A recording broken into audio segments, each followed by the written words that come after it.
বাচ্চারা চিংড়ি মাছটা খুবই পছন্দ করে। তো এর জন্য ভাবছি আজকে চিংড়ি মাছটা ভুনা করে দেই।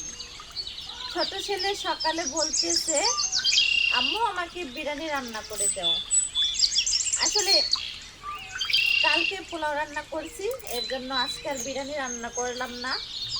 কারণ ওই সমস্ত খাবার দেখা গেছে একবার ভালো লাগে, দ্বিতীয়বার আর খেতে মনে চায় না। তখন মনে চায়, ইস, যদি একটু সামনে একটু ঝাল ঝাল ভর্তা হতো তাহলে খেতে কতই না ভালো লাগতো।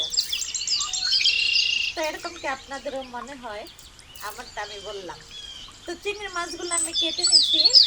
এই চিংড়ি মাছগুলো এখন আমি ভুনা করতে থাকবো। মাছটা কাটা হয়ে গেছে, এখন আমি পেঁয়াজটা কাটবো। এটা নতুন পেঁয়াজ, কাটতে গেলে খুব সাবধানে কাটতে হয়, নয়তো হাত কেটে যাওয়ার সম্ভাবনা থাকে। কারণ হচ্ছে এই পেঁয়াজের ওপরে খোসা একটা পাতলা আবরণ থাকে, অনেক স্লিপ কাটে, মানে মনে হয় হাতটা কেটে যাবে। অনেকটা সময় কেটেও গেছে যখন না বুঝতাম, এখন বুঝে গেছি, এখন আর হাতটা কাটে না।